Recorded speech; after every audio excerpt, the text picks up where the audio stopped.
Remember those old Rankin and Bass films that would air on television only during the holiday seasons?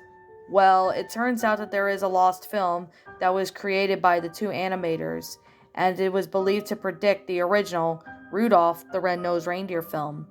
The footage said was to be discovered in an abandoned storage unit in Hollywood, which it also contained rare stock footage and movie stills from the other well-known Rankin Bass films. The Super 8 canister was labeled Reindeer, so it was automatically believed for the original footage to be taken of Rudolph's famed movie. Knowing that there could be a major artifact in the world of Rankin and Bass, the person who discovered it kept it for themselves, along with an old Super 8 projector. The individual, who I will keep for anonymous reasons, I will explain later, viewed the footage while she took notes of every aspect. The following account is a combination of all the noted details made about the film. The film begins with the opening title and seen in the original Rudolph footage. The blizzard gusts etched out of the names of those who were most noted for creating the film, including Rankin and Bass. But the one detail I have noticed, which was especially strange for a holiday film, is that there was no audio whatsoever. Not even the sound of the gales could be heard, let alone the holiday music which sets the mood. When the wind was near the moment of unveiling the title of the film, I already came to the conclusion that Rudolph the Red-Nosed Reindeer was about to appear. But as the wind blew away of the snow, the title Randolph the Reindeer appeared instead of the trademark look that the title that we fans have all come to know, and the title appeared to be dull, block-shaped letters.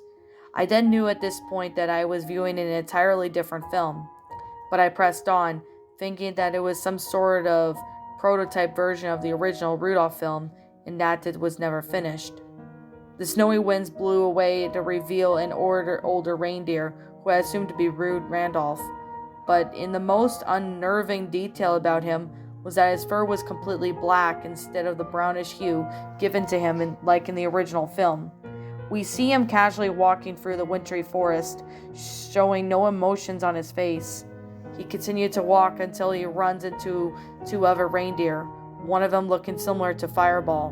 One strange detail, besides the reindeer looking completely black, is that there is no audio of the characters talking to one another. The only sound of the grainy footage that can be heard, increasing terrifying of the nature of the film. The two reindeer seem to be mocking Randolph, one of the few similar traits from the original film. You can clearly see the two characters laughing at him, showing more hatred and ever a giggle. Zoom in on Randolph's face shows the pure anger that he has towards the reindeer. His pupils were red and bloodshot. The screen then changes to a real-life footage of two reindeer brawling at each other, clashing their antlers together. At this point, I knew the film was made by someone other than Rankin and Bass. This detail, along with the others, it doesn't add up to being a joyful holiday film, but possibly a spin-off of the original Rudolph movie.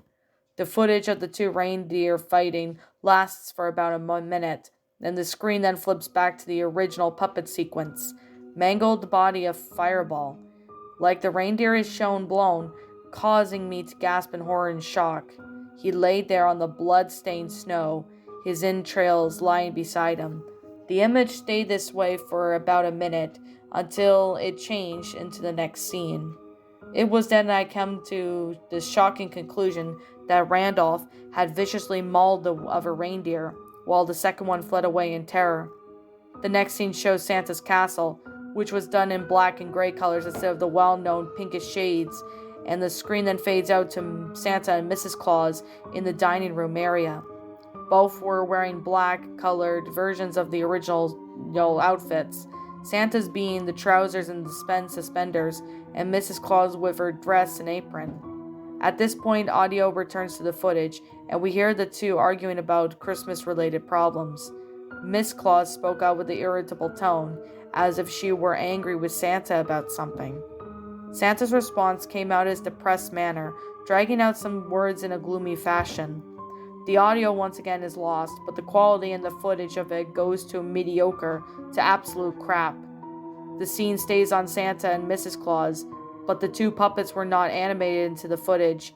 It looked as if the animators were trying to hold the puppets, moving them around in a childish manner. In some frames, the fingers or hands of the animators can be seen for a split second. The screen then goes to Randolph strolling around through the forest, but in the opposite direction as appeared to the beginning of the film. Blood could be seen trickling down off of his antlers as he leaves bloody hoof tracks on his gate. This scene seems to repeat itself, as if the same footage was used over and over again until the scene changed. But one thing I have noticed is that there is no sign of any of the forest critters from the original film. Rabbits, seals, raccoons, and even the birds could not be seen. It wasn't until a few seconds into the sequence when I noticed what was lying in the snow as Randolph continues walking. As he walks by, the carcasses of the birds, rabbits, and raccoons lay in the snow beside him. The most disturbing detail about it is the bodies that appeared to be eaten by something other than an animal. Randolph continues to walk, by not stopping even once to notice the bodies beside him. But before the scene changes, I notice something lying next to the last body on the screen. I rewound the footage and nearly vomited. Lying next to the carcass of the rabbit was a knife and fork, both covered in crimson red blood. The screen fades out to the elf workshop, filled with busy elves making toys. A faint bell can be heard, and the elves begin to exit out of the room. We see Hermie was about to stand up, but is immediately assaulted by the head chef, elf, and he begins screaming at Hermie. But the audio was gone. All you can make out was the two characters mouth out words. One strange aspect about the head elf is that he looks more primitive. With his saggy beard and tattered clothes, Hermie sported worn out clothing as well, and both characters seemed to have larger scars on their cheeks and hands. At first I was confused about this detail, thinking that there were some errors of the sculpture of their faces. But then I came to the conclusion that sent shivers down my spine. Santa was forced the elves to work non-stop onto the toys, and any disobedient elves were whipped. The head elf finished with his conversation with Hermie, and then walks out of the workshop. Hermie was now alone, a single light shining above his head for a few seconds. He simply stares at the toy train that he had been working on before, then reaches over and grabs a mallet and proceeds to strike the train repeatedly. The screen stays on Hermie as he emotionlessly smashes the train. The camera then zooms in on the train, which now had been reduced to a pile of wood and splinters. The scene then fades out. We now see Randolph sitting in his cave next to a cardboard box. He simply stares at the opposite wall for a good 5 minutes, blinking. There is no sign of his parents. Only I could expect something bad to happen, seeing this nature of the film. Then I froze in front of the screen when Randolph picks up a revolver from the box. He slowly puts the gun under his chin and then pulls back the hammer. The scene then changes before he could pull the trigger. The title card appears on the screen stating 4 months later, and we see a large group of elves and reindeers at a funeral. All elves were wearing black elf uniforms, and we see a coffin lay in front of the crowd containing Randolph. The most eerie aspect about the film is that he shows no signs of decomposition, as if he died the day before. The crowd then lines up and they begin to say their farewells to Randolph. After a few elves pass by, a female reindeer comes up to the coffin and places a blood-soaked antler next to his casket. I assume that she was Fireball's mother, who still grieves over the death of her son. Santa and Mrs. Claus came next, and then the head elf, leaving Hermie for last. He steps up to the coffin and begins to say farewell.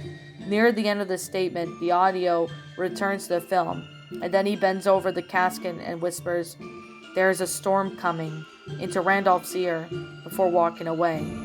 The last few seconds of the next scene, she zooms in on Randolph's face, which still has a massive hole in his head from where the bullet had exited, and the film ends. Authorities later found the person in his or her home who apparently had gone mentally ill upon viewing the movie. In addition to the phrase, "there is a storm coming," was found written on blood on several walls in the house, and a body of a raccoon was discovered in the individual's bedroom. The actual film itself was mysteriously disappeared after the first viewing. To this day, the authorities and psychologists are still unsure as to what caused this person's symptoms, and more importantly, why. I have a single warning for you all who are reading this. If you happen to find a copy of this film, or the actual reel itself, don't and under any circumstances watch it in hopes to save anyone from viewing it. As for now, we can only hope that the film is never discovered again. If it is found, however, I can only hope that the individual has read this warning beforehand and will destroy the film out of fear and safety. But if you choose not to heed my warning and watch the film, then I'm afraid to say it's already too late for you.